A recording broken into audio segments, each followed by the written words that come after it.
너 아직도 거기 살아? 그 동네 재개발은 언제 된대니? 세상에. 너희 남편은 중소기업 부장까지 했다면서 노후 준비를 아파트 한 채로 끝낸 거야? 인생 참 허무하다, 애. 압구정의 한 고급 카페. 샹들리에 조명이 눈이 시리게 반짝이던 그곳에서 40년. 지기 친구 명숙이가 던진 그 말은 제 가슴에 날카로운 화살처럼 박혔습니다. 명숙이는 은퇴하고 남편이랑 강남 아파트 전세 주고 경기도 인근에 건물을 샀다느니 이번 겨울에는 크루즈 여행을 간다느니 하며 연신 제 속을 긁어댔죠. 저는 그저 손때 묻은 가방끈을 만지작거리며 억지 미소만 지었습니다. 제가 사는 곳은 서울 도봉구 방학동에 30년 된 복도식 아파트입니다. 남편 근수 씨가 중소기계부품 업체에서 부장 소리 들으며 30년 넘게 뼈 빠지게 일해서 겨우 장만한 우리 부부의 긍지이자 전부였던 집이죠. 그런데 그날 그 카페 안에서 제 30년 인생은 노후 준비 안 된 한심한 삶으로 낙인 찍히고 말았습니다. 집으로 돌아오는 지하철 안에서 창문에 비친 제 얼굴을 봤습니다. 화장기로 가려지지 않는 검버섯과 깊게 파인 팔자주름. 나도 남부럽지 않게 살았는데 왜 저 말 한마디에 이렇게 비참해져야 하나 싶어 눈물이 핑 돌더군요. 집에 오니 남편은 거실 소파에 누워 TV만 보고 있었습니다. 퇴직하고 국민연금 145만 원 나오는 거 보며 이걸로 어떻게 사냐고 한숨 쉬던 게 일상이었죠. 여보, 우리 이렇게 살지 말자. 남들 부러워하는 곳 가서 우리도 멋지게 한번 살아보자고. 그날 밤 저는 남편을 붙잡고 통곡했습니다.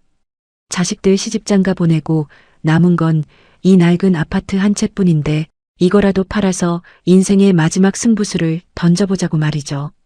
그렇게 우리는 미친 듯이 부동산을 뒤졌고 운명처럼 강원도 양양 현남면의 바닷가 마을을 만났습니다. 서울 집을 5억 2천만 원에 팔았습니다. 대출 갚고 애들 조금 떼어주고 나니 우리 손에 4억 원이 남더군요. 그중 1억 5천만 원으로 바다가 손에 잡힐 듯한 낡은 폐가를 샀습니다. 그리고 남은 돈의 절반, 무려 2억 원을 쏟아부어 집을 고쳤습니다. 지희야, 이제 우리도 성공한 인생이야. 매일 바다 보면서 커피 마시고 텃밭 가꾸면서 신선처럼 살자. 공사가 끝나던 날 남편과 저는 통창 너머로 쏟아지는 동해의 푸른 파도를 보며 와인 잔을 부딪혔습니다. 2억 원을 들여 꾸민 거실은 서울 강남 펜트하우스 부럽지 않았고 마당의 깐잔디는 비단결 같았죠. 친구들에게 찍어보낸 사진에는 부럽다, 부자 됐다는 댓글이 수백 개 달렸습니다. 세상 모든 걸 다 가진 기분이었죠. 하지만 여러분, 딱 1년이 지났습니다. 지금 제가 어디 있는지 아세요? 그 2억 원을 처바른 양양의 꿈의 궁전은 지금 사람.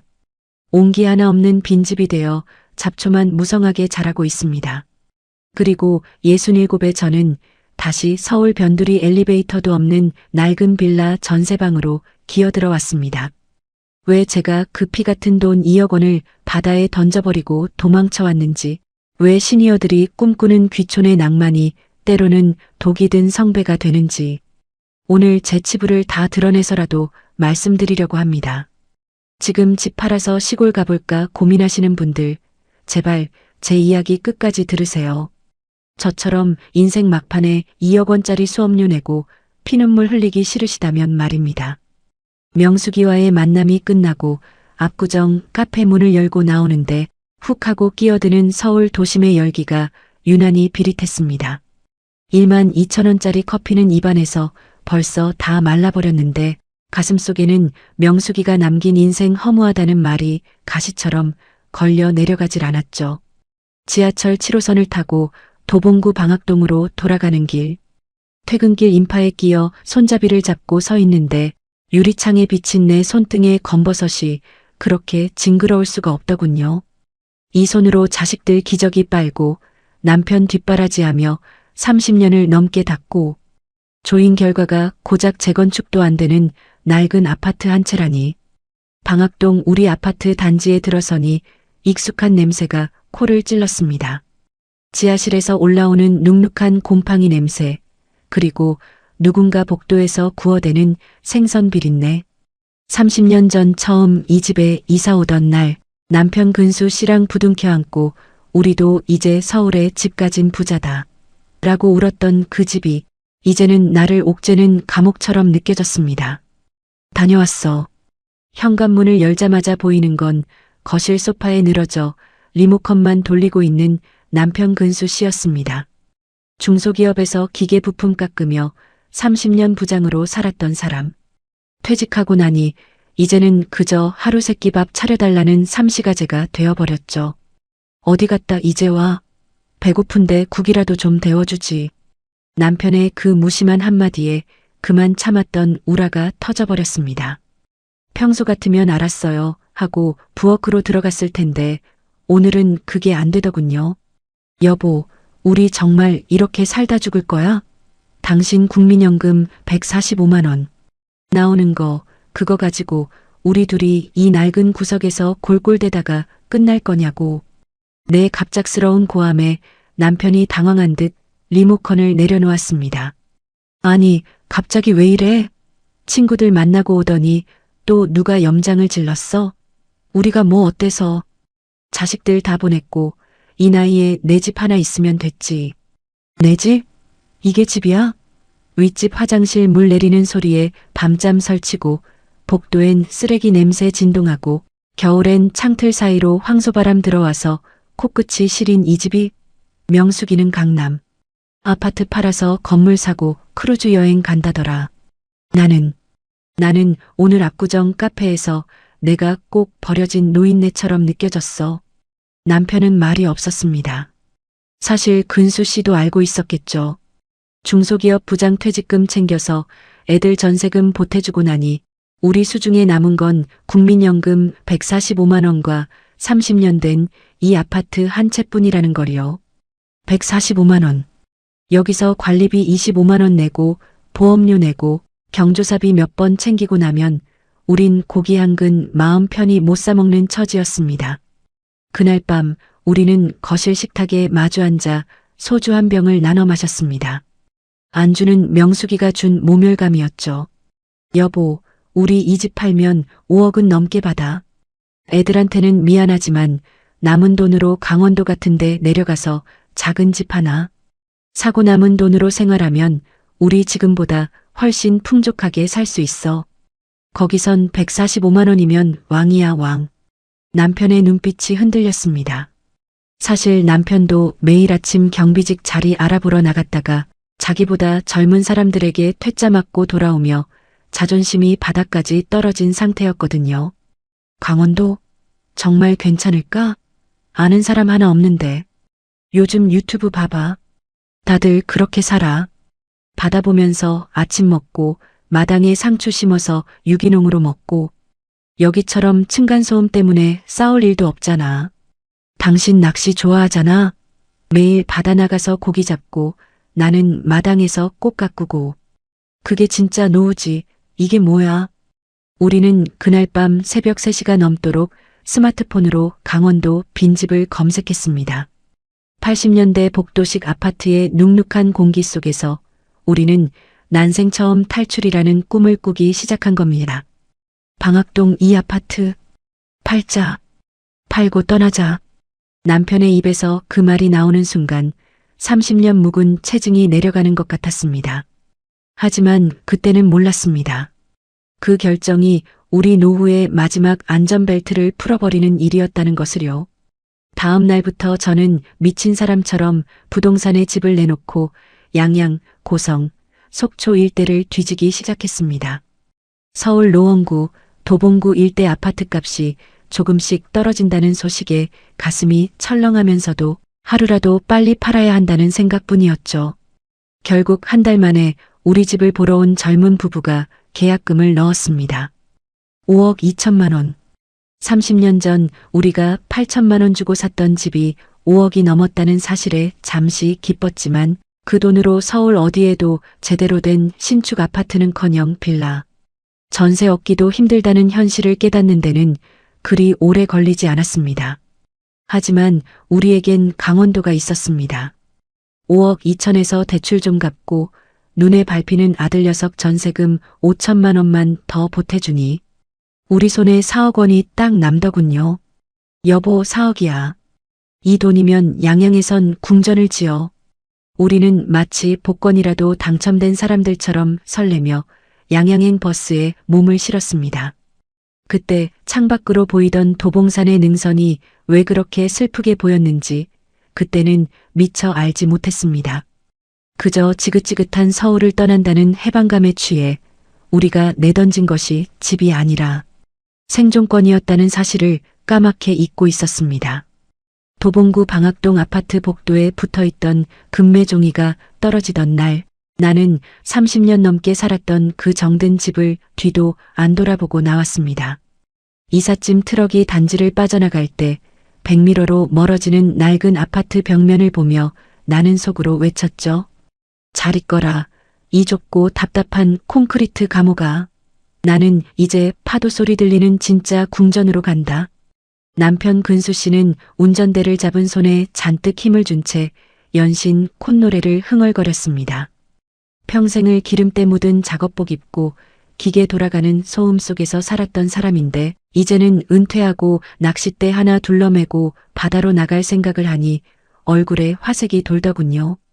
우리 부부는 마치 수학여행 가는 어린아이들처럼 들떠 있었습니다. 서울 양양 고속도로를 달리는 내내 창밖으로 펼쳐진 초록빛 산줄기가 그렇게 싱그러울 수 없었습니다. 여보, 양양 현남면 쪽에 정말 괜찮은 집이 나왔대. 공인중개사가 그러는데 이런 매물은 어제 내놓으면 오늘 나가는 거라고. 우리가 운이 정말 좋은 거라더라. 남편의 말에 나는 고개를 끄덕였습니다. 사실 우리는 서울 집을 판 돈 5억 2천만 원 중에서 대출 6천만 원 갚고 아들 녀석 전세 자금 5천만 원 보태주고 나니 딱 4억 1천만 원이 남았습니다. 서울에선 이 돈으로 어디 번듯한 아파트 전세도 못 얻을 금액이지만 강원도 시골로 내려가면 얘기가 달라집니다. 1억 원대의 집을 사고 한 5천만 원 들여서 예쁘게 고치고 남은 2억 5천만 원을 통장에 넣어두면 국민연금 145만 원에 이자 조금 보태서 그야말로 황제 노후를 보낼 수 있을 거라는 계산기 두드리는 소리가 머릿속에서 경쾌하게 울려 퍼졌습니다. 현남면에 도착해 만난 공인중개사는 전형적인 시골 사람이었습니다. 그을린 얼굴에 투박한 사투리, 하지만 눈빛만은 예리했죠. 그가 우리를 데려간 곳은 남해안 인근의 작은 마을이었습니다. 차에서 내려 좁은 골목길을 따라 5분 정도 걸어 들어갔을까요? 갑자기 시야가 탁 트이면서 코끝으로 짠내 섞인 바람이 훅 끼쳐왔습니다. 여깁니다. 이 집이에요. 중개사가 손가락으로 가리킨 곳에는 낡은 슬레이트 지붕을 얹은 오래된 구옥 한 채가 덩그러니 놓여 있었습니다. 마당에는 사람 키만큼 자란 잡초가 무성했고 담벼락은 여기저기 금이 가 있었죠. 솔직히 첫인상은 폐가 그 자체였습니다. 그런데 이상하죠? 그 낡은 집 마당 끝에 서서 고개를 돌리니 저 멀리 푸른 동에 바다가 한눈에 들어오는 겁니다. 파도가 하얗게 부서지는 소리가 담벼락 너머로 생생하게 들려왔습니다. 지희야, 저기 봐. 마당에서 바다가 보여. 우리 서울집 거실에선 앞동 아파트 베란다만 보였는데 여기선 세상 끝까지 다 보이네. 남편은 이미 넋이 나간 표정이었습니다. 중개사는 이때다 싶었는지 옆에서 추임새를 넣기 시작했습니다. 이 집이 원래 서울서 은퇴하신 교수님이 별장으로 쓰려고 찜해두셨던 건데 사모님이 갑자기 아프셔서 급매로 나온 겁니다. 대지 80평에 건평은 얼마 안 되지만 여기다 통창만 크게 내고 리모델링하면 이 근처에 이만한 뷰 나오는 집 절대 없어요. 사장님, 사모님, 이거 오늘 결정 안 하시면 내일은 서울서 다른 팀 내려오기로 돼 있습니다. 그놈의 서울 다른 팀 소리가 왜 그렇게 무서웠을까요? 나는 그 낡고 곰팡이 핀 집 구석구석을 살피기보다는 마당에서 보이는 저 푸른 바다만 뚫어지게 쳐다봤습니다. 저 바다를 매일 아침 안방 창문으로 볼 수 있다면 1만 2천 원짜리 커피를 파는 압구정 카페에서 느꼈던 그 비참함이 씻은 듯이 사라질 것 같았습니다. 명숙이한테도 사진 찍어 보내면 아마 기절초풍하겠죠. 이거 얼마라고요? 내가 침을 꼴깍 삼키며 묻자 중개사가 시원시원하게 답했습니다. 땅값하고 건물값 다 해서 딱 1억 5천만 원입니다. 여기 땅값이 계속 오르고 있어서 사두시면 나중에 자식들한테 물려줄 때 효도 대우 톡톡히 받으실 거예요. 1억 5천만 원. 서울 방학동 아파트 화장실 2개 값도 안 되는 돈으로 바다가 보이는 땅. 주인이 된다는 사실에 가슴이 벅차올랐습니다. 남편 근수 씨랑 구석으로 가서 소곤거렸습니다. 여보, 이거 임자 만난 것 같아. 낡긴 했어도 뼈대는 튼튼해 보여. 우리가 2억 쏟아부어서 고치면 완전 별장 될걸? 그렇지? 나도 딱 그 생각했어. 1억 5천에 사고 2억 들여서 최고급으로 고쳐도 우리 손에 6천만 원이 남아. 거기다 연금 145만 원이면 여기서 왕처럼 살 수 있어. 지희야, 우리 계약하자. 우리는 그날 바로 인근 식당에서 중개사가 건네는 계약서에 도장을 찍었습니다. 1억 5천만 원. 평생을 아껴 모은 돈의 상당 부분이 그렇게 한순간에 종이 한 장으로 바뀌었습니다. 계약금을 입금하고 돌아오는 길, 우리는 양양시장에 들러 싱싱한 회 한 접시와 소주 한 병을 샀습니다. 지희야, 고생 많았다. 이제 진짜 시작이야. 우리 여기서 100살까지 건강하게 살자. 남편이 따라주는 소주 한 잔이 설탕물처럼 달더군요. 창밖으로 보이는 양양의 밤바다는 까만 비단처럼 일렁였고 그 위로 비친 달빛은 마치 우리 노후를 축복해주는 금가루 같았습니다. 하지만 그때는 꿈에도 몰랐습니다. 그 1억 5천만 원짜리 운명 같은 집이 사실은 2억 원이라는 거대한 돈을 삼켜버릴 늪이었다는 사실을요. 그리고 그 예쁜 바다뷰 뒤에 숨겨진 무시무시한 소금기와 칼바람이 우리 부부의 관계를 어떻게 갉아먹을지. 우리는 그저 파도 소리에 취해 인생 마지막 승부수를 던졌다는 해방감에 젖어 있었습니다. 다음 날부터 우리는 서울을 오가며 인테리어 업자를 물색하기 시작했습니다. 돈은 얼마가 들어도 상관없으니 잡지에 나오는 집처럼 만들어주세요. 제가 했던 그 한마디가 우리 노후 자금을 박살내는 총성이 될 줄은 꿈에도 모른 채 말입니다. 그 낡은 집의 벽을 헐고 지붕을 걷어내고 우리 부부의 4억 원 중 절반인 2억 원을 쏟아붓는 대공사가 시작되었습니다. 67세 김지희 인생에서 가장 화려하고 가장 어리석었던 그 궁전짓기에 서막이 오른 겁니다. 사모님, 이건 그냥 집이 아니에요. 사모님 인생의 보상이고 예술작품이 될 겁니다. 강원도 바닷바람이 얼마나 무서운지 아시죠? 이런 데일수록 자재에 돈을 아끼면 나중에 피눈물 흘리세요. 양양에서 만난 인테리어 업자 박 사장은 번지르르한 말솜씨를 가진 사람이었습니다. 개량 한복을 입고 뿔테 안경을 쓴 그는 자신을 단순한 업자가 아니라 공간 디자이너라고 소개했죠. 처음 우리가 생각한 리모델링 예산은 5천만 원 정도였습니다. 낡은 벽지 좀 갈고 화장실 고치고 싱크대 새로 넣으면 충분할 줄 알았거든요. 그런데 박 사장의 입을 거치니 5천만 원은 그저 집 무너지지 않게 보강하는 기초 공사비 수준으로 전락해버렸습니다. 우리는 현남면 바닷가가 훤히 보이는 그 낡은 마당에 서서 박 사장의 브리핑을 들었습니다. 그는 태블릿 PC를 꺼내 화려한 3D 도면을 보여주었죠. 거실 앞면을 통째로 털어내어 바다가 한눈에 들어오는 대형 통창을 내고 바닥은 이탈리아산 대리석으로 깔고 천장엔 은은한 간접 조명을 넣은 모습이었습니다. 그건 도봉구 방학동 아파트와는 비교도 할 수 없는 TV 드라마 속 재벌 회장님 댁 같은 모습이었습니다. 여보, 5천만 원으론 안 되겠는데?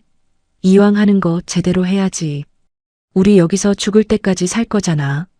명숙이네 건물이 부럽지 않게 제대로 한번 만들어 보자고.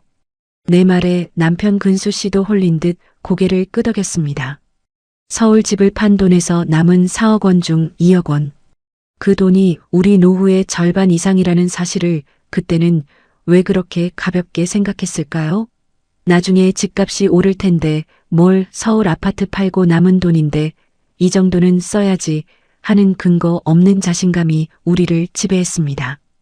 공사가 시작되자마자 돈은 그야말로 물처럼 빠져나갔습니다.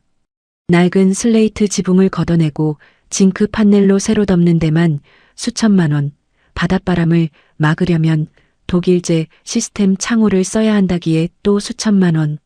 박 사장은 매번 전화를 걸어 사모님, 지금 안 하면 나중에 벽 뜯고 다시 해야 해요라며 공포 마케팅을 펼쳤고 나는 그때마다 제일 좋은 걸로 해주세요라고 화답했습니다. 방학동 아파트 살 때는 시장에서 콩나물 500원 깎으려고 실랑이를 벌이던 내가 200만 원짜리 수정과 500만 원짜리 조명 앞에서는 쿨하게 고개를 끄덕이는 양양 사모님이 되어 있었습니다. 통장에서 1,000만 원, 2,000만 원씩 뭉텅이로 돈이 빠져나갈 때마다 가슴이 두근거렸지만 한편으로는 묘한 쾌감도 느껴졌습니다. 이게 바로 성공한 인생의 맛인가 싶었죠. 공사 중반쯤 되었을 때 아들 내외가 손주를 데리고 양양에 내려왔습니다. 뼈대만 남은 집을 보더니 아들이 걱정스러운 얼굴로 묻더군요. 엄마, 이거 너무 크게 벌리는 거 아니에요? 아빠 연금으로 이 큰 집 유지비 감당되겠어요? 그냥 적당히 고치고 현금을 쥐고 계셔야죠. 그 소리를 듣는데 갑자기 우라가 치밀었습니다. 너희들 전세자금 보태주느라 엄마 아빠 평생 어떻게 살았는지 알기나 해? 이제 우리도 이런 집에서 한번 살아보겠다는데 그게 그렇게 아깝이냐? 걱정 마, 엄마가 다 알아서 해. 결국 아들도 입을 다물었습니다. 그때 아들의 말을 들었어야 했습니다. 하지만 나는 이미 광기에 가까운 열정으로 집 꾸미기에 집착하고 있었습니다. 수입 주방 가구, 맞춤형 원목 식탁, 그리고 안방에서 바다를 보며 반신욕을 할 수 있는 최고급 욕조까지. 박 사장은 내 허영심을 정확히 꿰뚫어보고 사력을 다해 돈을 쓰게 만들었습니다. 넉 달간의 공사가 끝나고 드디어 궁전이 완공되었습니다. 현관문을 열고 들어가면 은은한 편백향이 코를 찔렀고 거실의 거대한 통창 너머로는 양양의 푸른 바다가 파노라마처럼 펼쳐졌습니다. 햇살이 대리석 바닥에 반사되어 집 전체가 보석처럼 반짝였죠. 남편은 마당에 앉아 낚싯대를 손질하며 허허 웃었고 나는 그 모습을 사진으로 찍어 당장 단체 채팅방에 올렸습니다. 지희야, 대박이다. 여기가 정말 너희 집이야? 호텔 아니니? 세상에 부러워서 잠이 안 온다 얘. 너 진짜 출세했다. 친구들의 댓글이 폭발했습니다. 명숙이조차 집 이쁘게 잘 지었네라며 짧은 감탄사를 남겼죠. 그 순간만큼은 압구정 카페에서 느꼈던 그 지독한 열등감이 눈 녹듯 사라지는 것 같았습니다. 2억 원. 그 돈이면 서울 변두리 작은 빌라 한 채 값이었지만 나는 그 돈으로 자존심을 샀다고 믿었습니다. 집들이를 하던 날 마을 사람들을 불러 잔치를 열었습니다. 양양 현남면 주민들에게 서울에서 성공해서 내려온 부부라는 인상을 심어주고 싶었거든요. 수백만 원을 들여 뷔페 음식을 부르고 비싼 술을 내놓았습니다. 마을 사람들은 겉으로는 허허, 집 참 좋네라며 치켜세웠지만 그들의 눈빛 뒤에 숨겨진 묘한 거리감을 나는 읽지 못했습니다. 그저 내가 이 마을의 주인공이 된 것 같은 착각에 빠져 있었죠. 하지만 축제가 끝나고 사람들이 모두 돌아간 밤 거실 소파에 앉아 텅 빈 통장을 확인했을 때 비로소 서늘한 한기가 느껴졌습니다. 4억 원 중 남은 돈은 이제 겨우 5천만 원 남짓. 남편의 국민연금 145만 원.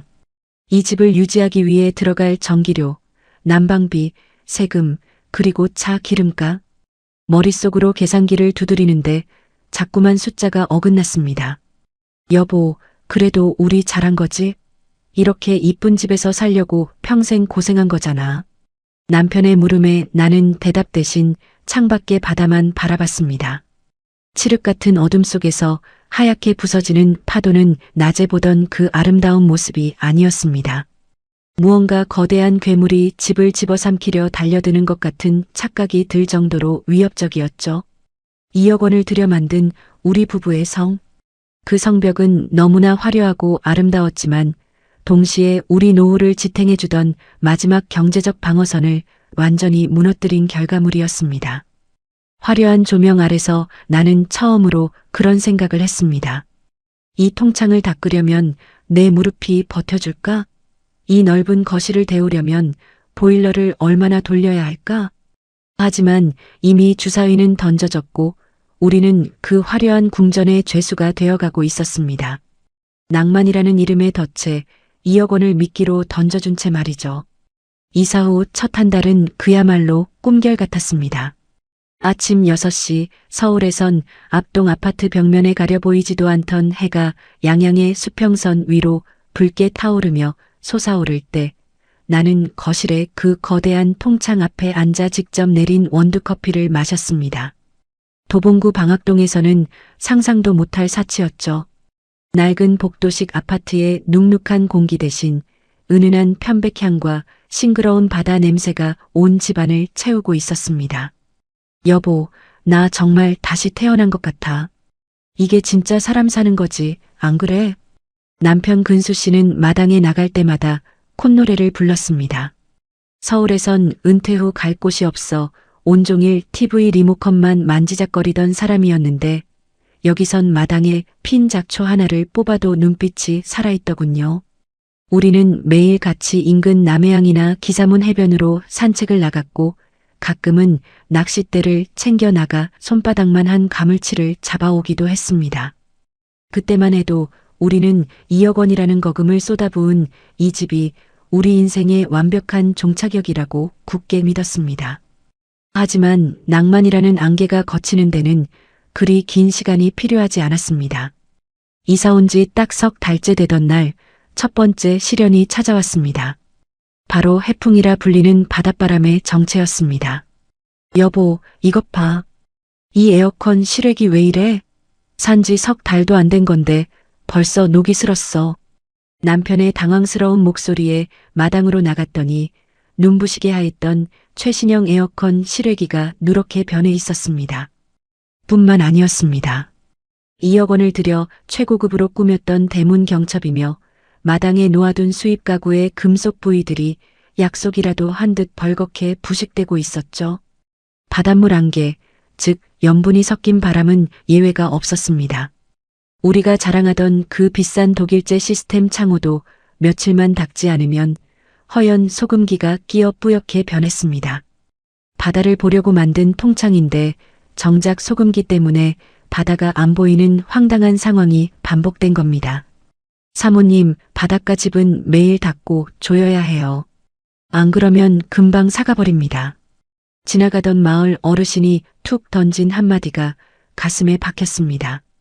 매일 닦아야 한다니. 67세인 제 무릎으로 그 거대한 통창을 매일 닦는 건 고역이었습니다. 서울에선 1년에 한 번 할까 말까 했던 유리창 청소를 여기선 이틀에 한 번꼴로 해야 했습니다. 조금만 게으름을 피우면 집은 금세 폐가처럼 지저분해 보였죠. 2억 원을 들여 궁전을 만들었는데 나는 그 궁전을 유지하기 위해 매일 걸레를 들고 기어 다녀야 하는 성주가 아니라 하녀가 된 기분이었습니다. 더 무서운 건 파도 소리였습니다. 처음엔 자장가처럼 감미롭던 그 소리가 날씨가 조금이라도 굳어지면 거대한 괴물의 포효로 변했습니다. 태풍이라도 올라오는 날이면 2억 원을 들인 통창이 깨질까봐 밤잠을 설쳤습니다. 쾅, 쾅 하고 집을 때리는 파도 소리는 더 이상 낭만이 아니었습니다. 칠흑 같은 어둠 속에서 하얗게 부서지는 파도를 보고 있으면 금방이라도 저 거친 바다가 우리 집을 집어삼킬 것 같은 공포가 엄습했습니다. 서울 아파트의 층간소음은 그저 애들 장난 수준이었습니다. 자연이 내뿜는 소음은 영혼을 갉아먹는 압도적인 힘이 있었죠. 지희야, 나 어제 한숨도 못 잤어. 파도 소리가 귀 옆에서 들리는 것 같아서. 남편은 점차 말수가 줄어들었습니다. 아침마다 낚시를 나가던 열정도 시들해졌죠. 염분 때문인지 낚싯대며 장비들이 금세 망가지는 걸 보며 남편은 허탈해했습니다. 결정적으로 우리를 괴롭힌 건 생활의 불편함이었습니다. 서울 방학동에선 슬리퍼만 신고 나가도 24시간 편의점이 있고 5분만 걸으면 내과, 정형외과가 널려 있었습니다. 하지만 여기 양양 현남면은 달랐습니다. 우유 한 팩을 사려고 해도 차를 끌고 15분은 나가야 했고 제대로 된 대형마트에 가려면 속초나 강릉까지 왕복한 시간을 잡아야 했습니다. 처음엔 드라이브 삼아가면 되지라고 호기롭게 말했지만 67, 68빈 우리 부부에게 매일같이 반복되는 장거리 운전은 체력적인 한계로 다가왔습니다. 거기다 국민연금 145만 원. 시골 생활비가 적게 들 줄 알았던 건 우리의 엄청난 착각이었습니다. 서울에선 대중교통을 이용하니 교통비가 거의 안 들었지만 여기선 차 없이는 발도 못 댑니다. 기름값에 비싼 시골 마트 물가에 그리고 무엇보다 이 넓고 화려한 집을 유지하기 위한 관리비가 서울 아파트보다 훨씬 많이 나왔습니다.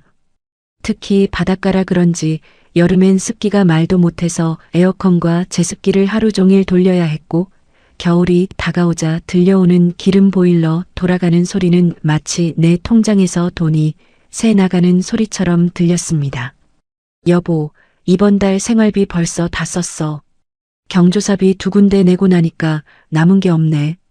제 말에 남편은 한숨을 내쉬며 창밖을 봤습니다. 그토록 부러워하던 그 푸른 바다가 이제는 우리를 가둔 창살 없는 감옥처럼 보였습니다.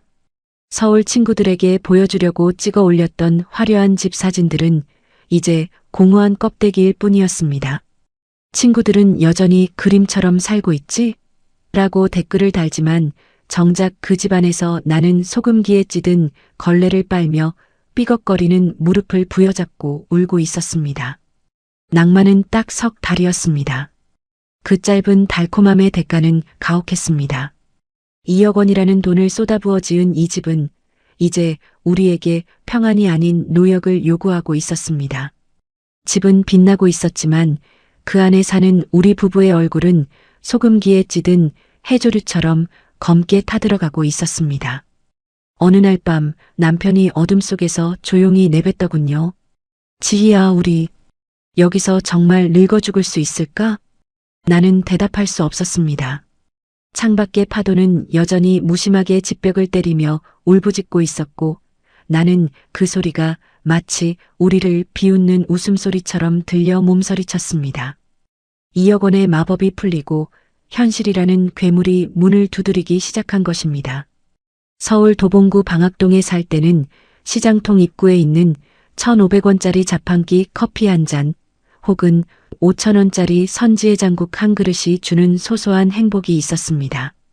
남편 근수 씨와 손잡고 동네 한 바퀴 돌다가 출출하면 근처 분식집에서 떡볶이 1인분을 사 먹어도 10,000원 한 장이면 충분했죠. 그때는 국민연금 145만 원이 적긴 해도 집세 안 나가고 아껴 쓰면 그럭저럭 품위는 지키며 살 줄 알았습니다. 아니, 오히려 물가 싼 시골로 내려가면 우리가 부자가 될 줄 알았죠.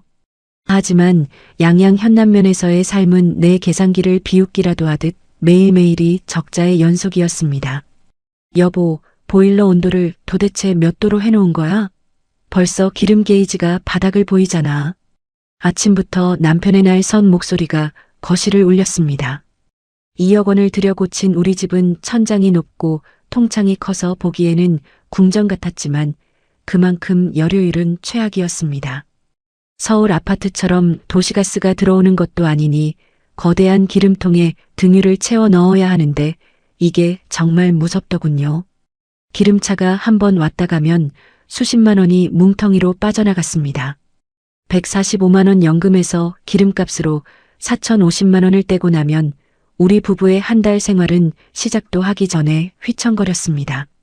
시골은 돈 쓸 일이 없을 거라는 생각, 그건 정말 도시 사람들의 오만이었습니다. 서울에선 지하철이나 버스비 몇천 원이면 어디든 갔지만 여기선 차 없이는 고립무원이었습니다.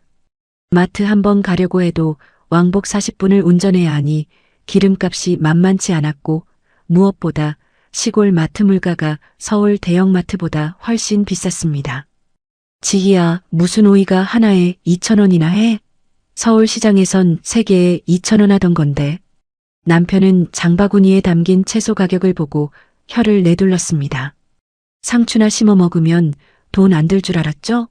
그 상추를 키우기 위해 모종을 사고, 흙을 사고, 비료를 사고, 거기다 매일같이 물을 주며 들이는 내 노동력을 생각하면 서울시장에서 1,000원어치 사 먹는 게 100번 1,000번 이득이었습니다. 게다가 바닷가 모래땅은 왜 그렇게 농사가 안 되는지 정성껏 심은 상추는 해풍에 절여진 것처럼 시들시들 말라 죽기 일쑤였습니다. 가장 견디기 힘든 건 1,000원의 행복이 사라진 일상이었습니다. 서울에선 답답하면 집 앞 편의점에 가서 1+1 행사하는 과자라도 하나 사들고 오면 그만이었는데 여기선 편의점 한번 가려고 해도 차 시동을 걸어야 하니 그 기름값이 아까워 참게 되더군요. 남편과 나는 점차 2억 원짜리 화려한 거실에 앉아 유통기한이 다 되어가는 믹스커피만 홀짝이는 처지가 되었습니다. 우리가 어쩌다 이렇게 됐지? 겉모습은 재벌집인데 속은 거지나 다름없네. 남편의 자주 섞인 농담에 나는 대답을 피했습니다. 145만 원. 이 돈은 서울에선 검소한 노후를 가능케 했지만 인프라가 전무한 시골에선 비참한 고립을 의미했습니다. 차가 조금이라도 고장나면 수리비로 10수만 원이 나가고 집 어디가 고장나면 서울서 업자를 불러야 하니 출장비가 배로 들었습니다. 2억 원을 쏟아부어 지은 집은 유집이라는 이름의 괴물이 되어 우리 연금을 야금야금 잡아먹고 있었습니다. 돈이 없으니 사람 만나는 것도 무서워졌습니다. 처음 이사 왔을 때는 서울 친구들을 불러다 거하게 대접도 하고 자랑도 했지만 한두 번이지 그 비용도 만만치 않았습니다. 친구들이 빈손으로 오는 건 아니었지만 서울서 여기까지 내려온 손님들인데 회 한 접시 안 대접할 수 없잖아요. 한번 손님이 다녀가면 며칠간은 김치에 물만 밥만 먹어야 하는 처량한 신세가 반복되었습니다. 점차 친구들의 연락이 뜸해지는 게 차라리 다행이다 싶으면서도 한편으로는 가슴 밑바닥에서부터 시린 외로움이 올라왔습니다. 지희야, 나 오늘 그냥 점심 굶을게. 아침을 늦게 먹었더니 배가 안 고프네. 남편의 거짓말을 나는 압니다. 연금 날짜는 아직 멀었는데 통장 잔고는 바닥을 보이고 있었고 남편은 자존심 때문에 차마 돈 없다는 소리는 못하고 끼니를 거르려 하는 거였죠. 2억 원을 들여 이태리 대리석을 깔고 최고급 소파를 들여놓으면 뭐합니까? 그 위에 앉아있는 우리 부부의 배에선 꼬르륵 소리가 나는데 말입니다. 그날 밤 나는 몰래 가계부를 적다가 펜을 던져버렸습니다. 기름값 45만 원, 자동차 유지비 및 보험료 25만 원, 통신비 및 각종 세금 15만 원, 병원비 10만 원. 남은 돈으로 한 달 식비를 해결해야 하는데 도무지 견적이 나오지 않았습니다. 서울 방학동 아파트에 살 때는 관리비 20만 원이면 해결되던 일들이 여기선 모든 게 비용이고 모든 게 부담이었습니다. 여보, 우리 다시 서울 가서 경비 일이라도 알아볼까? 여기선 숨만 쉬어도 돈이네. 내 말에 남편은 창밖의 파도 소리만 묵묵히 듣고 있었습니다. 145만 원의 배신. 시골 생활비가 적게 든다는 그 달콤한 거짓말에 속아 우리는 노후의 마지막 보루를 강원도 앞바다에 던져버린 셈이었습니다. 화려한 궁전의 벽지 뒤로 곰팡이가 피어오르듯 우리 부부의 마음속에도 가난이라는 지독한 얼룩이 번져가고 있었습니다. 낭만은 배가 부를 때나 논하는 것이었습니다. 당장 내일 넣을 기름값이 걱정되는 우리에게 양양의 푸른 바다는 그저 차갑고 무서운 물 덩어리일 뿐이었습니다. 1,500원짜리 자판기 커피 한 잔을 마음 편히 마실 수 있었던 서울의 그 낡은 아파트 복도가 미치도록 그리워지는 밤이었습니다. 서울 도봉구 방학동에 살 때는 응급실 걱정 같은 건 해본 적이 없었습니다. 집에서 걸어서 10분 거리에 종합병원이 있었고 차로 5분만 가면 밤새 불이 꺼지지 않는 내과며 소아과가 널려 있었으니까요. 새벽에 갑자기 속이 뒤집어지거나 열이 나도 여보, 나 병원 좀 다녀올게 하고 슬리퍼 끌고 나갈 수 있는 게 당연한 일상이었습니다. 하지만 양양 현남면의 칠흑 같은 어둠 속에서는 그 당연한 것들이 목숨을 담보로 하는 도박이 될 줄은 꿈에도 몰랐습니다. 그날은 유난히 바람이 거셌습니다. 낮 동안 들이쳤던 소금기 섞인 바람에 온몸이 끈적거려 일찍 잠자리에 들었죠. 새벽 2시쯤이었을까요? 옆에서 자던 남편 근수 씨가 이상한 소리를 내며 몸을 뒤척이는 게 느껴졌습니다. 처음엔 그저 잠꼬대인 줄 알았는데 소리가 점점 거칠어지더군요. 헉, 헉, 지희야. 불을 켜보니 남편의 상태가 심상치 않았습니다. 얼굴은 핏기가 하나도 없이 창백했고 이마에는 주먹만 한 식은땀이 송골송골 맺혀 있었습니다. 남편은 가슴을 부여잡은 채 숨을 제대로 쉬지 못하고 꺽꺽거렸습니다. 68세, 평소 혈압이 조금 높긴 했지만 크게 아픈 곳 없던 사람이라 제 가슴은 그대로 내려앉았습니다. 여보, 근수 씨, 왜 이래? 정신 좀 차려봐. 남편을 흔들었지만 그는 대답도 못하고 고통스러운 신음만 내뱉었습니다. 손발이 덜덜 떨렸습니다. 일단 119에 전화를 걸었죠. 상담원의 목소리가 들리자마자 비명 섞인 목소리로 외쳤습니다. 여기 양양군 현남면 바닷가 쪽인데요. 남편이 가슴이 아프다고 쓰러졌어요. 빨리 좀 와주세요, 제발. 그런데 상담원의 답변이 제 심장을 다시 한번 얼려버렸습니다. 현남면이요? 잠시만요. 지금 인근 구급차가 다른 출동 중이라 양양 읍내나 주문진 쪽에서 가야 합니다. 시간이 조금 걸릴 수 있으니 환자분 상태 계속 확인해 주세요. 시간이 걸린다니요. 당장 숨이 넘어갈 것 같은데 시간이 걸린다니. 전화기를 붙들고 마당으로 뛰쳐나갔습니다. 칠흑 같은 어둠 속에서 하얗게 부서지는 파도 소리가 그날따라 왜 그렇게 잔인하게 들리던지요. 2억 원을 들여 지은 우리 집은 이 순간 아무런 도움이 되지 않았습니다. 대리석 바닥은 차갑기만 했고 그 비싼 독일제 통창은 남편의 비명소리를 가두는 벽일 뿐이었습니다. 10분이 지나고 20분이 지났습니다. 서울이었으면 벌써 응급실 침대에 누워 있었을 시간인데 이곳의 어둠은 요지부동이었습니다. 멀리서 사이렌 소리가 들릴 듯 말 듯 할 때마다 나는 미친 사람처럼 길가로 나가 손을 흔들었습니다. 남편은 거실 바닥에서 점차 의식을 잃어가고 있었습니다. 근수 씨, 눈 떠. 나 봐. 조금만 참아, 다 왔대.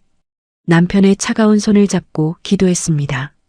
돈 2억 원 다 버려도 좋으니 제발 살려만 달라고.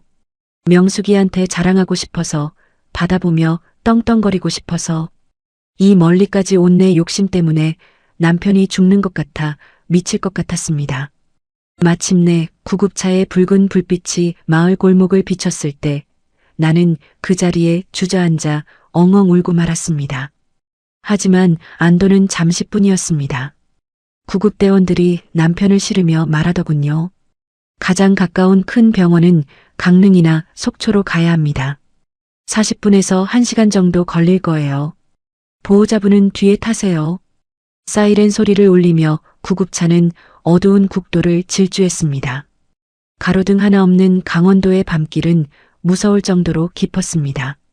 구급대원이 남편에게 산소 마스크를 씌우고 연신 상태를 체크하는 그 1분이 10년처럼 느껴졌습니다.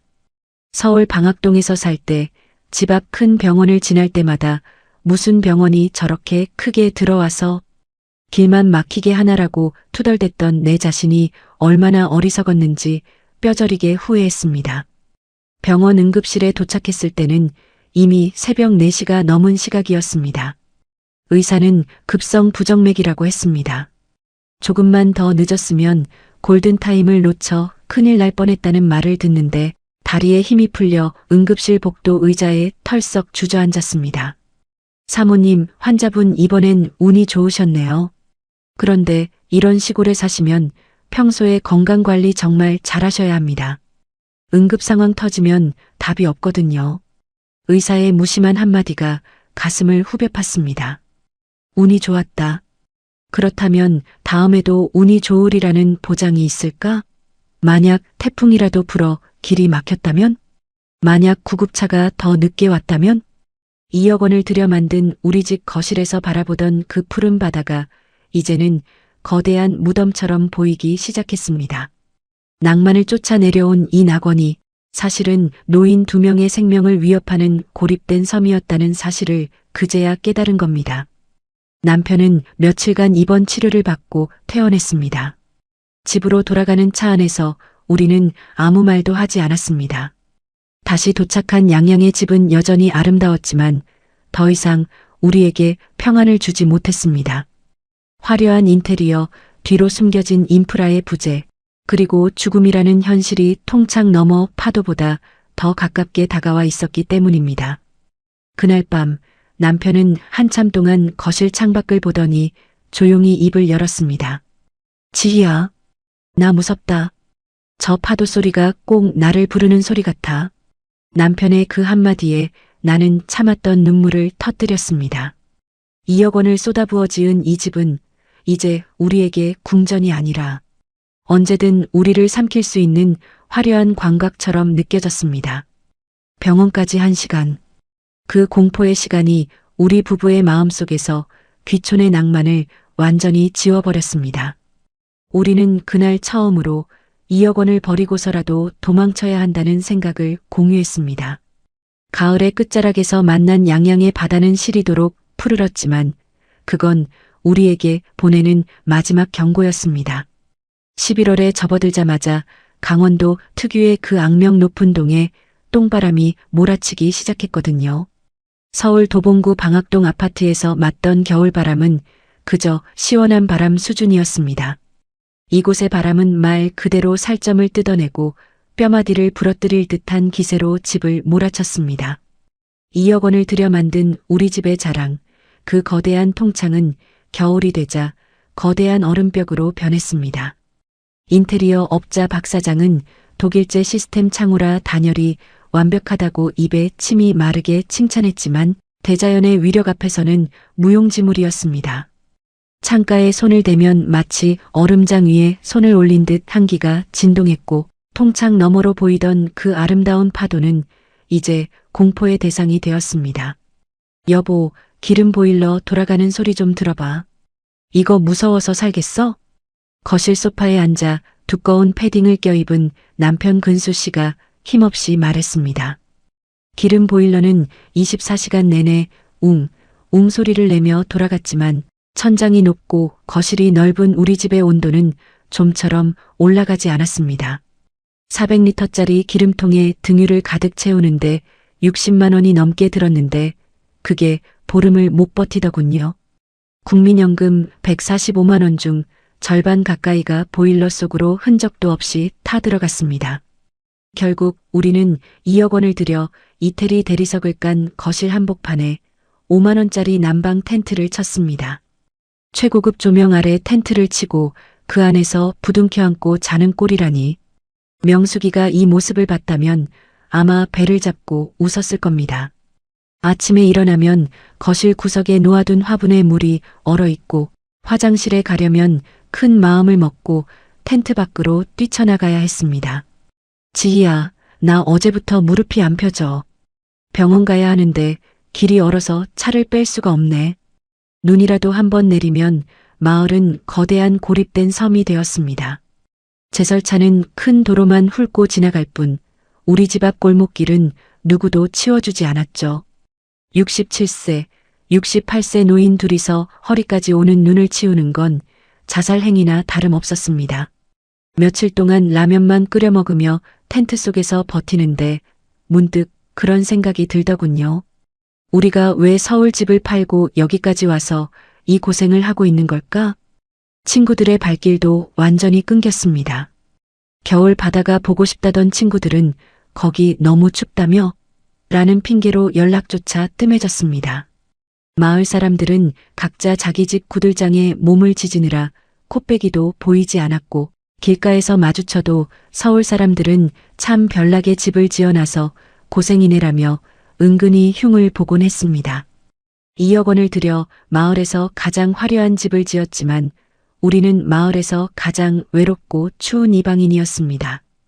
어느 날 새벽 또다시 시작된 남편의 마른 기침 소리에 나는 결심했습니다.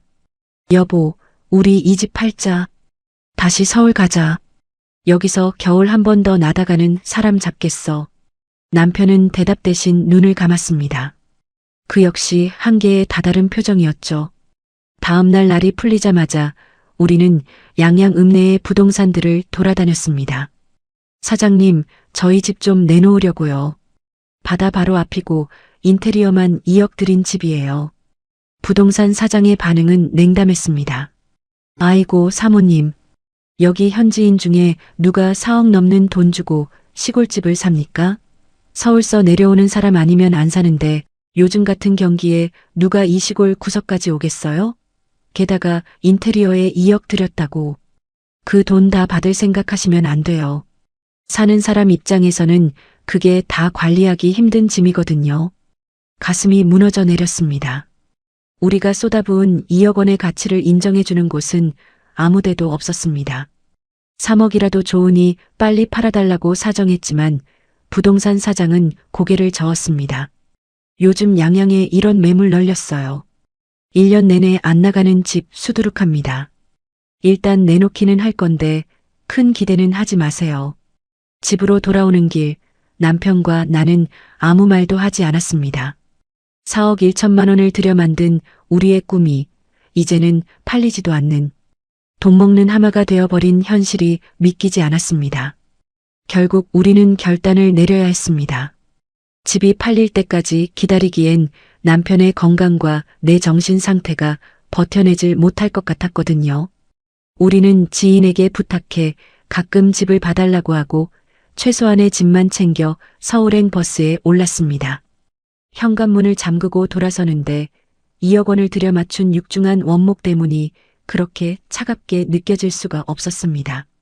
1년 전 세상을 다 가진 듯 웃으며 들어왔던 그 문을 이제는 도망치듯 잠그고 떠나는 우리 부부의 뒷모습은 초라하기 그지없었습니다.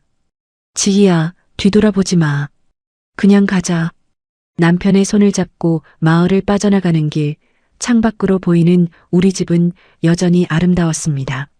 하지만 그 속은 텅 비어버린 온기 하나 없는 예쁜 폐가일 뿐이었죠. 2억 원을 바다에 던져버리고 온 기분. 아니, 우리 노후의 마지막 희망을 그 추운 바닷가에 버려두고 온 기분이었습니다. 서울로 향하는 고속버스 안에서 나는 창밖으로 멀어지는 동에 바다를 보며 조용히 의졸였습니다. 안녕, 나의 낭만. 안녕, 나의 2억 원. 우리는 그렇게 1년 만에 빈집 하나를 남겨둔 채 다시 서울로 돌아갔습니다.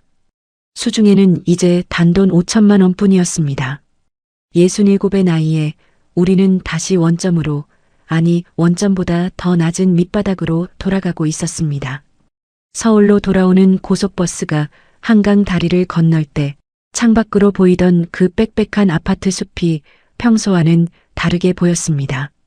1년 전만 해도 닭장이니 콘크리트 감옥이니 하며 진저리를 쳤던 그 풍경이 그날은 왜 그렇게 아늑하고 든든해 보이던지요.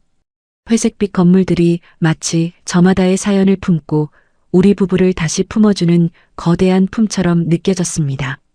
우리 손에 남은 돈은 단돈 5천만 원이었습니다. 30년 넘게 일군 서울 아파트를 팔아 4억 원을 손에 쥐고 금이 환영하듯 양양으로 떠났던 부부가 불과 1년 만에 2억 원은 바닷가 빈집에 묻어두고 나머지 돈은 병원비와 생활비로 다 까먹은 채 야반도주하듯 돌아온 것입니다. 5천만 원으로 서울에서 얻을 수 있는 집은 없었습니다. 결국 우리는 경기도 외곽 서울 경계선에 딱 붙어있는 낡은 빌라의 전세방을 얻었습니다. 여보, 미안해. 내가 고집 부려서 당신 고생만 시키고 남은 건 낡은 빌라뿐이네. 이삿짐을 다 들여놓고 텅 빈 거실에 앉아 남편 근수 씨가 내 손을 잡으며 말했습니다. 엘리베이터도 없는 빌라 4층까지 짐을 옮기느라 남편의 얼굴은 땀범벅이 되어 있었죠. 양양의 그 화려한 대리석 바닥 대신 여기는 여기저기 울어버린 노란 장판이 깔려 있었습니다. 2억 원을 들여 고친 양양 집 화장실보다도 좁은 거실이었지만 이상하게도 제 마음은 그 어느 때보다 평온했습니다. 아니에요, 근수 씨. 우리 안 죽고 살아 돌아온 게 어디야. 난 지금 이 집이 양양 궁전보다 100배는 더 좋아. 정말이었습니다. 가식적인 말이 아니었어요. 양양에서는 밤마다 파도 소리가 나를 집어삼킬 것 같아 귀를 막고 잤는데 여기서는 멀리서 들려오는 자동차 경적 소리, 이웃집 TV 소리, 그리고 골목길을 지나가는 사람들의 웅성거림이 그렇게 정겨울 수가 없었습니다. 아, 나 혼자가 아니구나. 여기 사람이 살고 있구나 하는 안도감이 뼛속까지 전해졌습니다. 서울로 돌아온 지 딱 사흘째 되던 날, 저는 이 행복의 정체를 확실히 깨달았습니다. 새벽에 갑자기 목이 따갑고 열이 나더군요. 양양이었다면 또다시 1시간 거리의 응급실을 떠올리며 공포에 떨었겠지만 여기서는 달랐습니다. 여보, 나 목이 좀 아프네. 앞에 내과 좀 다녀올게. 가디건 하나 걸치고 슬리퍼를 끈 채 빌라 문을 열고 나갔습니다. 계단을 내려와 딱 3분만 걸으니 밤새 불을 밝히고 있는 24시간 편의점이 보였고 그 바로 옆 건물에 아침 8시부터 문을 여는 내과가 있었습니다. 1,500원짜리 자판기 커피 한 잔을 손에 쥐고 진료를 기다리는데 눈물이 왈칵 쏟아졌습니다. 그래, 이게 사람이 사는 거지. 아프면 바로 약을 사고 먹고 싶은 게 있으면 언제든 구할 수 있는 거. 2억 원짜리 통창 너머의 파도보다 5분 거리의 편의점이 나를 더 안전하게 지켜주는 거였어. 남편 근수 씨도 다시 생기를 찾았습니다. 양양에서는 낚싯대를 쥐고 바다만 멍하니 바라보며 우울증 환자처럼 지내던 사람이 서울로 오자마자 동네 주민센터를 기웃거리며 일자리를 알아보기 시작했습니다. 지희야, 나 오늘부터 단지 뒤쪽 상가 경비직 나가기로 했어. 한 달에 180만 원 준다네? 우리 국민연금 145만 원에 내 월급 보태면 우리 예전보다 훨씬 풍족하게 살 수 있어. 퇴직 후 갈 곳 없어 하던 68세 노인이 다시 직업을 가졌다는 사실만으로도 집안 분위기가 확 살았습니다. 우리 부부에게는 이제 2억 원짜리 화려한 집은 없지만 대신 하루 8시간 일할 수 있는 일터와 걸어서 갈 수 있는 시장이 생겼습니다. 양양에서 145만 원으로 벌벌 떨며 기름값을 걱정하던 삶은 끝났습니다. 여기선 버스와 지하철만 타면 어디든 갈 수 있고 시장 마감 시간에 가면 1,000원의 상추 한 봉지를 가득 담아올 수 있으니까요. 어느 날 오후 명숙이에게서 연락이 왔습니다. 지희야, 너 양양집은 어쩌고 서울 빌라로 왔다며? 세상에, 그 좋은 집 놔두고 왜 그런 고생을 해? 예전 같으면 명숙이의 그 목소리에 자존심이 상해 며칠을 알아누웠을 겁니다. 하지만 이번엔 달랐습니다. 저는 창밖으로 보이는 낡은 빌라촌의 풍경을 보며 웃으며 대답했습니다. 명수가, 낭만이라는 게 참 비싸더라. 나는 2억 원 주고 제대로 공부했다고 생각해. 너 크루즈 여행 간다 그랬지? 잘 다녀와. 나는 지금 우리 집 앞 시장에서 3,000원짜리 칼국수 한 그릇 먹는 게 세상에서 제일 행복하다. 전화를 끊고 나니 마음이 한결 가벼웠습니다. 남에게 보여주기 위한 삶, 친구들에게 자랑하기 위해 2억 원을 처바른 그 집은 이제 제 인생에서 지워야 할 오답이었습니다. 진정한 노후의 낭만은 바다 앞 통창에 있는 게 아니라 내 몸이 편안하고 내 마음이 불안하지 않은 곳에 있다는 걸 67이 되어서야 뼈저리게 배운 것이죠. 양양의 그 집은 여전히 팔리지 않은 채 빈집으로 남아 있습니다. 가끔 지인에게서 잡초가 무성해졌다는 연락이 오기도 하지만 저는 이제 크게 신경 쓰지 않습니다. 언젠가 임자가 나타나면 제값의 절반이라도 받고 팔리겠죠. 만약 안 팔리면 어떻습니까? 제 인생의 가장 화려했던 실수를 박제해둔 셈 치면 그만입니다. 지금 이 영상을 보고 계신 시니어 여러분, 혹시 여러분도 저처럼 집 팔아서 시골 가볼까 고민하고 계신가요? 멋진 전원주택, 파도가 보이는 테라스, 직접 키워 먹는 유기농 채소, 다 좋습니다. 하지만 그 뒤에 숨겨진 차가운 칼바람과 소금기 섞인 외로움, 그리고 인프라가 없는 삶의 공포를 꼭 기억하세요. 노후의 가장 큰 자산은 현금도 화려한 집도 아닙니다. 바로 언제든 나를 도와줄 사람이 있는 곳에 머무는 것입니다. 저는 오늘도 남편이 경비 업무를 마치고 돌아올 시간에 맞춰 찌개를 끓입니다. 5천만 원짜리 전세 빌라지만 주방 창문 너머로 이웃집 아기 우는 소리가 들리고 밤이면 가로등 불빛이 따뜻하게 들어오는 이 집이 저는 참 좋습니다. 2억 원을 바다에 던져버리고 나서야 알게 된 이 소박한 행복. 여러분은 저 같은 비싼 수업료 내지 마시고 지금 곁에 있는 소중한 일상을 지키셨으면 좋겠습니다. 화려한 낭만보다 따뜻한 현실이 100배는 더 아름답다는 사실 잊지 마세요. 제 이야기는 여기까지입니다. 고집불통 지희 여사의 실패담이 여러분의 노후에 작은 등불이 되었다면 그것으로 충분합니다. 모두 건강하고 평안한 저녁 되시길 바랍니다. 감사합니다.